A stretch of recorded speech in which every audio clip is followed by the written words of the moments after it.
Bonjour et bienvenue sur cette nouvelle revue d'actualité. Pour commencer, je voulais remercier toutes les personnes qui ont prié la semaine dernière pour Florian, qui est un jeune garçon de 19 ans et qui a subi donc des interventions. Et la semaine dernière était vraiment cruciale parce qu'il avait un pronostic vital engagé. Eh bien, je vous remercie tous d'avoir prié pour cette personne. Je vais vous donner quelques mots de Jérôme qui m'avait contacté pour savoir si l'on pouvait faire appel à votre bienveillance, votre gentillesse pour l'aider, pour prier pour lui. Voilà ce qu'il me dit. En ce début de semaine, après une fièvre importante qui était considérée comme normale, le haut du corps semble bouger. Une infirmière lui a mis un peu de musique sous couvert d'un protocole strict et les yeux ont légèrement frémi sous les paupières. Donc les parents étaient évidemment très heureux. Alors tout n'est pas gagné encore, mais les choses semblent s'améliorer doucement. Donc je vous donnerai des nouvelles par la suite et je vous remercie encore beaucoup pour toutes les personnes qui ont prié, qui ont une intention pour lui. Moi je suis persuadé que nos prières peuvent se rejoindre et peuvent être très puissantes lorsqu'elles sont en groupe. Et alors, coïncidence ou pas, mais il y a une autre personne qui m'a contacté cette semaine pour si l'on pouvait prier pour elle. Donc cette personne a eu, il y a quelque temps de cela, un cancer et des chimiothérapies. Puis elle est extrêmement fatiguée comme vous pouvez l'imaginer. Alors cette personne se nomme Suzanne. Donc ses initiales, son nom sont T et I, Suzanne T et I. Si vous pouvez là aussi prier pour elle, moi j'ai déjà prié pour elle, mais si pour ce cas, encore une fois, vu que vos prières ont été très utiles, eh bien soutenez-la, parce que c'est vrai que le cancer est une maladie qui malheureusement se banalise et qui est extrêmement difficile pour toute personne qui a à subir une chimiothérapie. Donc si vous le pouvez, là aussi, priez pour Suzanne. Et je vous remercie encore du fond du cœur. Pour cette première actualité, entre guillemets, c'est aussi une réflexion. La semaine dernière, vous savez, je vous avais parlé de l'argent public gaspillé d'un côté et de l'autre côté, les églises qui, soi-disant, coûtent trop cher et que l'on n'a plus d'argent pour les restaurer. Eh bien, je voulais vous dire que lorsque j'ai fait des recherches pour retrouver des dossiers à propos d'argent public gaspillé, c'était très étonnant parce que ce que me donnait Google comme résultat, eh bien, c'était pas du tout pertinent. C'est-à-dire, on trouvait des infos qui nous donnaient pas d'infos justement sur l'argent public gaspillé. On ne trouvait pas d'affaires. Il a fallu que j'aille sur des recherches qui sont sur d'autres pages. Vous savez, en général, quand vous faites une recherche sur Google, vous regardez les 2-3 premiers résultats et c'est très rare de regarder la suite parce que vous trouvez une recherche pertinente par rapport à la question que vous posez.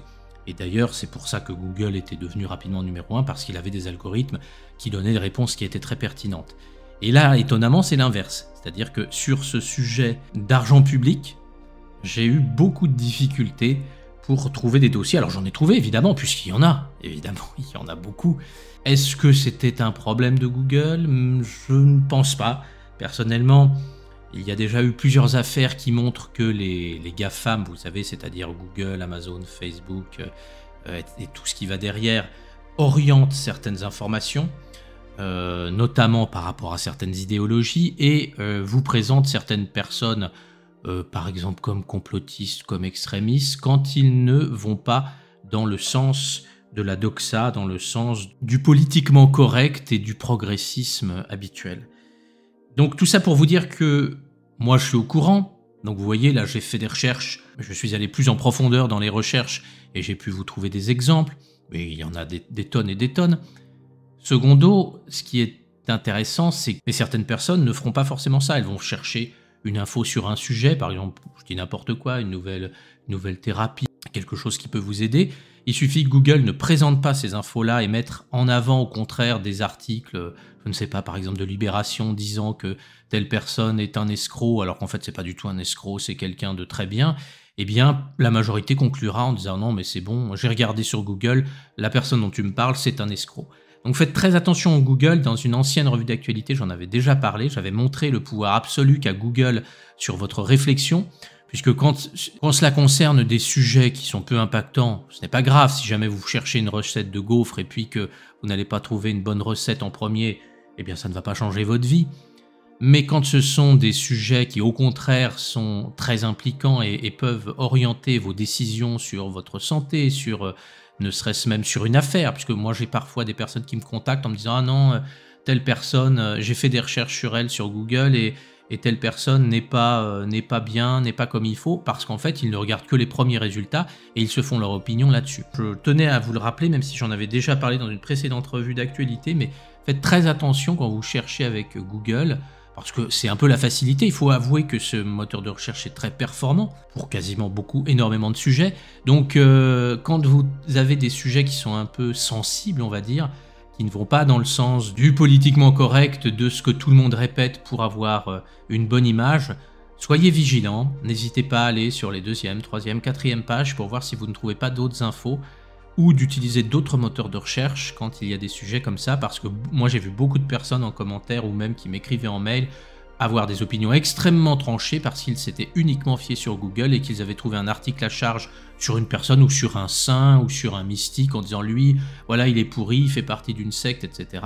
parce qu'ils avaient uniquement lu je vous dis, un article de je ne sais pas quel journal subventionné, Libération, etc., etc., qui vont vous présenter évidemment la réalité telle qu'ils ont envie de vous la présenter et pas du tout de manière journalistique, c'est-à-dire objective.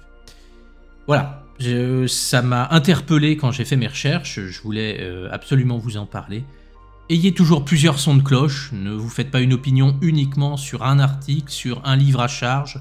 Là aussi, des personnes m'ont contacté en me parlant de certains mystiques en disant « j'ai lu tel livre qui dit qu'il est pourri et donc j'en conclus que cette personne voilà, est diabolique, etc. » Ayez toujours plusieurs sons de cloche et voyez aussi, faites-vous votre opinion par vous-même. Moi, je ne veux pas vous faire du prêt-à-penser comme le font beaucoup de youtubeurs en vous disant écoutez-moi et puis laissez-moi réfléchir à votre place. Moi, j'essaierai toujours au contraire de vous inviter à réfléchir parce que si vous savez réfléchir par vous-même, même si un jour il n'y a plus de télé, il n'y a plus d'internet, etc., vous aurez pris des bonnes habitudes et vous saurez toujours trier le bon grain de l'ivraie parce que vous aurez habitué votre cerveau, votre conscience à le faire et vous ne serez pas là à gober les infos de BFM, de CNews qui vous font du prêt-à-penser ou alors qui vont dans le sens de ce que vous avez envie d'entendre.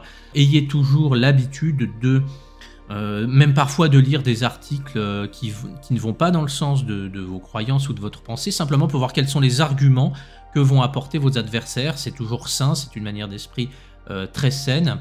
Et puis ça vous permet aussi de voir, parce qu'il se peut qu'un adversaire ait de très bons arguments et il faut à ce moment-là être capable d'y répondre. Pour conclure, faites attention à Google sur certains sujets. Il y en a sur lesquels il n'y a pas de souci. Hein. Si vous voulez avoir la recette des crêpes, ça va être très bien. Maintenant sur d'autres sujets, et là comme c'était le cas sur l'argent public gaspillé, j'ai été très étonné de voir combien la tonne d'argent, les milliards qui ont été gaspillés, n'ont pas du tout été présentés de manière similaire à un autre sujet. Une actualité positive cette semaine qui m'a été envoyée par un abonné, par quelqu'un qui suit la chaîne, en me parlant de l'église de Semblançay. Donc, comme nous l'avons vu dans plusieurs revues d'actualité, les églises sont en grande difficulté puisque une église, évidemment, c'est un bâtiment, il faut l'entretenir. Et comme il n'y a plus de fidèles, eh bien, on se demande pourquoi garder ces bâtiments et dépenser énormément d'argent pour les restaurer alors qu'ils ne servent malheureusement plus à rien. Néanmoins, il y a des personnes qui se mobilisent. C'est le cas dans la ville de Semblançay, où il y a une très belle église. Et comme la restauration coûte très cher, eh bien, on a décidé de vendre des ardoises à un prix symbolique pour soutenir la restauration de l'église. L'église de Semblançay possède de magnifiques vitraux qui représentent différentes figures de saints autour d'une crucifixion centrale. Alors pour ceux qui ne le savent pas, la commune de Semblançay se situe en Indre-et-Loire à 20 km au nord-ouest de Tours. L'église Saint-Martin a été inscrite à l'inventaire supplémentaire des monuments historiques depuis 1946. Il y a des problèmes d'infiltration, des problèmes structurels qui sont au cœur de beaucoup de préoccupations et on a peur que les différents vitraux soient endommagés. Étant donné que pour ce chantier, il faudra 18 tonnes d'ardoises, soit 24 000 ardoises, eh bien on a décidé de vendre symboliquement une ardoise 3 € et 4 ardoises 10 € pour récolter les fonds et donner l'impression concrète de ce que les travaux avancent. Cette vente d'ardoise a eu lieu le 10 septembre 2023. Je ne sais pas si elle a encore lieu. N'hésitez pas à en dire plus en commentaire si vous connaissez cette opération. D'après ce que j'ai vu, la vente continue jusqu'au 29 septembre. Et sur le site Fondation Patrimoine, on peut faire des dons pour atteindre la somme nécessaire pour restaurer cette église. Voilà, vous voyez comme quoi il y a des bonnes idées et il y a des personnes qui se mobilisent pour défendre leur église. Pour finir, une réflexion, je vais vous donner une phrase de la Bible de Matthieu 15-14 qui dit « Laissez-les, ce sont des aveugles qui conduisent des aveugles. Si un aveugle conduit un aveugle, ils tomberont tous les deux dans une fosse. » Alors évidemment, il y a plusieurs façons d'interpréter cette phrase, et comme souvent dans la Bible, elle peut nous aider sur beaucoup de sujets et beaucoup de domaines. Mais pourquoi est-ce que je vous en parle aujourd'hui? C'est pour faire écho à toutes ces personnes qui se trouvent sur YouTube et qui disent être je suis un canal, je reçois des messages de Marie, je reçois des messages de Jésus, etc., etc.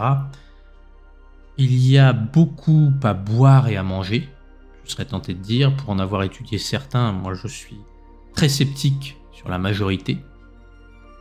Alors je ne dis pas que c'est impossible, il y a des mystiques, des saints qui ont vu Jésus, qui ont vu la Vierge Marie, qui ont communiqué avec, il y a eu des apparitions, bien évidemment. Je ne jette pas le bébé avec l'eau du bain, mais en général, il est toujours important d'étudier la vie de ces personnes, la grande pureté de leur vie, notamment certains saints, vous le verrez dans la vidéo qui va sortir samedi, nous montrent combien certains ont eu des visions du Christ parce qu'ils ont vécu une vie exceptionnelle. Et là, c'est un petit peu l'inverse. Sur YouTube, il y a des gens qui se réveillent un matin en disant « Tiens, je suis à moitié endormi, oh, je crois que j'ai vu Jésus. » Je dis ce qu'il m'a dit. Vous remarquerez qu'en général, les prédictions sont toujours très désuètes. Elles ne font que suivre l'actualité. Vous remarquerez qu'il n'y a jamais eu de prédiction qui a annoncé un événement certain, sûr, qui s'est réalisé de la part de Jésus et de Marie. C'est toujours des trucs très vagues. Ce sont souvent des paraphrases de vrais voyants ou de vraies apparitions, et puisque ça ajoute, c'est très creux. Je voulais vous faire prendre conscience que c'est assez dangereux d'écouter ce genre de personnes sans distinction. J'ai rencontré différentes personnes qui m'ont écrit et qui suivent ce genre de chaîne et qui sont paniquées, qui commencent à tomber dans la peur en me disant « Ah, ils ont annoncé telle catastrophe », et d'ailleurs vous remarquerez que tous ceux qui annoncent des catastrophes, jusqu'à présent elles n'arrivent pas, ou alors c'est à l'image, vous savez, des voyants qui font leurs prédictions en début d'année et qui disent des choses très évasives, genre « Ah, cette année je pense qu'il y aura des catastrophes naturelles, je vois aussi qu'il y aura des conflits dans le monde ». Vous voyez, moi si je fais ce genre de prédiction, forcément il y a un moment ou un autre où il y aura un tremblement de terre, où il y aura un tsunami, où il y aura une tempête, où il y aura quelque chose, puisque ça arrive tous les ans, et vous vous direz « Oh, mais il avait raison, c'est vrai, William, il était incroyable, il nous avait dit qu'il y aurait ça ».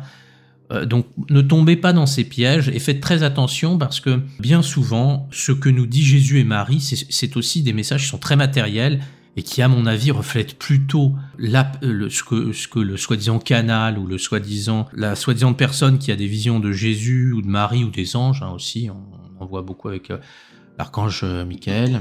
Ce qui me dérange avec ce genre de personnes, c'est la peur qu'elles provoquent, ce qui, là aussi, me laisse à penser que ces personnes égarent d'autres personnes, comme dans le texte de la Bible, ce sont des aveugles qui conduisent des aveugles, parce qu'un message divin doit vous renforcer, doit vous donner de l'énergie, doit vous permettre d'aller de l'avant, de vous relever si vous êtes à terre, d'aller au-delà de vos peurs, d'aller au-delà de vos faiblesses et d'avancer. Ça, c'est un vrai message divin.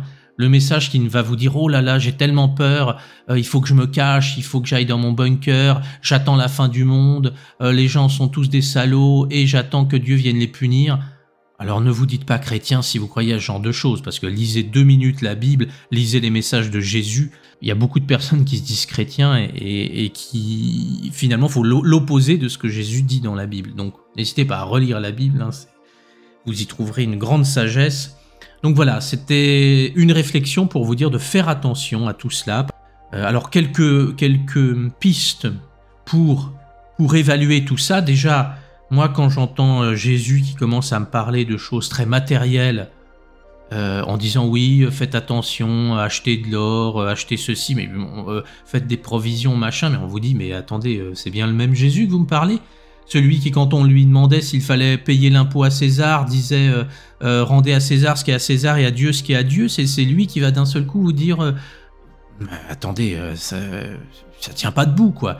Donc faites bien attention à ces messages. Et comment ça se fait que la plupart, même la totalité des messages des gens qui disent canaliser Jésus sont d'une platitude incroyable par rapport à ce que Jésus a dit de son vivant dans la Bible. Donc là, si on pouvait contacter Jésus lorsqu'il est au ciel, imaginez ce qu'il pourrait nous dire. Et en général, c'est extrêmement plat, c'est désuet, ça a plutôt tendance à faire peur. Alors après, voilà, il y en a qui regardent ça comme ils vont lire Closer, comme ils vont lire Voici, en disant tiens, je vais regarder les potins, savoir qui trompe qui avec qui. Et ben là, c'est pareil, si on dit tiens, on va voir ce que Jésus nous a dit, est-ce que Jésus a dit qu'il ferait beau, est-ce que je vais mettre mon ciré? Non, soyez respectueux envers Jésus. Et si vous voulez savoir ce que Jésus a à vous dire, eh bien, vous-même, travaillez sur vous, projetez-vous, méditez, priez, et vous verrez que vous aurez là aussi des réponses, mais ne vous laissez pas guider par des gens qui n'ont pas forcément d'ailleurs de mauvaises intentions. Il y a beaucoup de personnes, vous voyez d'ailleurs les messages de Jésus reflètent en général ce qu'ils pensent. Ils vont vous dire oui, il faut être gentil, il faut etc. Mais c'est pas les messages de Jésus. C'est pas les messages de Marie, c'est pas les messages de l'archange Michael. Tout simplement parce qu'en les étudiant un petit peu, on se rend compte qu'ils sont plats et qu'ils ne révèlent pas grand-chose. Donc je vous redis cette phrase, les aveugles qui conduisent les aveugles, eh bien si vous suivez un aveugle et que vous-même vous êtes aveugle, vous finirez tous les deux dans une fosse. Si vous voulez contacter Jésus, eh bien commencez, comme je vous le dis, par prier, commencez par vous adresser à lui, commencez par travailler sur vous-même, apprenez à maîtriser vos instincts, apprenez à développer votre pureté, et vous verrez que les énergies divines vous inonderont et vous n'aurez pas besoin d'avoir un voyant, un canal, quelqu'un qui va vous raconter que Jésus va vous dire d'acheter 3 kilos de café parce que le café va prendre... va augmenter de prix et que... Non, restons sérieux. Une démarche spirituelle, là on tombe dans je serais tenté de dire, le matérialisme spirituel. Donc c'était la réflexion de cette semaine, soyez toujours prudents, étudiez la vie des personnes. Encore une fois, je ne vous dis pas qu'il faut tout rejeter en disant que personne ne peut communiquer avec Jésus, avec Marie, avec les anges, bien au contraire, il y en a qui le font. Mais quand vous verrez la qualité de leur vie, quand vous voyez, je ne sais pas moi, une personne qui vous dit canaliser Jésus et puis qui va se boire après son litre de whisky et puis qui va fumer son paquet de clopes, ça tient pas la route, quoi. Vous voyez, ça tient pas debout. J'espère que cette réflexion vous aura plu. La semaine prochaine, je ferai sûrement un bilan de la revue d'actualité parce que je m'interroge sur la suite, si je vais continuer. Ça fait 1 an que je fais cette revue d'actualité. Il y a beaucoup de choses à dire, eh bien j'en parlerai la semaine prochaine. D'ici là, n'hésitez pas à la partager, puisque la semaine dernière, par exemple, ça a été un peu compliqué, étant donné que j'avais abordé des sujets qui ne sont pas très porteurs, que YouTube n'aime pas mettre en avant. Donc n'hésitez pas à la partager, comme toujours, si vous mettez des j'aime, eh bien elle sera mieux référencée et ça permettra qu'elle soit plus connue. Je vous souhaite une très bonne semaine, je vous souhaite le meilleur.